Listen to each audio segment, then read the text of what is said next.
అన్నా చెప్పరా. నీకు ఒకటి చెప్పాలన్నా. చెప్పరా. సరే ఫోన్ బంద్ చేయి. ఎందుకురా? అరే బంద్ చేయనా, నీకు ఒకటి చెప్తా. బంద్ చేయి. చెప్పు అన్నా, మనం అందరం కలిసి గోవా పోదామన్నా. సార్ ఏంటి సార్ అది? గోవా అంటున్నా. గోవాకా? ఎందుకురా గోవాకి? మీ గోవాకి వచ్చే ముఖాలే నరం ఇవి. మీ ఇప్పుడు గోవా పోదాం అంటున్నాను. ఎంతమంది పోదాం? నువ్వు, నేను, చందన్ గాడు, రాహుల్ గాడు అందరం కలిసి వెళ్ళిపోదాం. పెద్ద ప్లానింగే. అందరం కలిసి పోదాం. సరే, గోవా పోనీకి పైసలు కావాలి. అవు కావాలి. నేను తెస్తా. సరే, నువ్వు కూడా తెస్తావేమో అనుకుందాం. తెస్తావని గ్యారెంటీ లేదు. తెస్తా. బాగైందా? సరే, రాహుల్ అని చెప్తాం. అరే రాహుల్, గోవా పోదాంరా, ఇప్పుడు 10,000 కావాలి పెడతారా అన్నా. నా దగ్గర ₹1 లేదా, నాకు తీసుకోవాలి లేకపోతే లేదంటారు.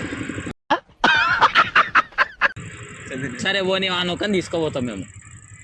చందన్ గారు, అరే గోవా పోదాంరా చందన్, 10,000 పెట్టుకున్నా అంటే, అన్నా మా ఇంట్లో పంపారా నా గోవా అంటే.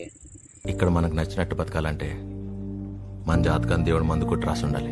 వీడు పైసలు తీసుకురా, ఈ ఇంట్లో పంపాడు. ఇంకోటి మన దగ్గర ఇంకో క్యాండిడేట్ ఉన్నాడు, ప్రేమ్ గాడు. వాడు కదా, మర్చిపోయినా అండి.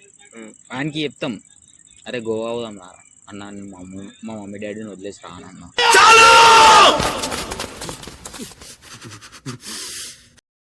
గోవాకి అందుకే చెప్పిన, మీ గోవా వచ్చే ముఖాలే నరం ఇవి. నీ ముఖం చూస్తుంటే నాకేదో తేడా కొడుతుంది.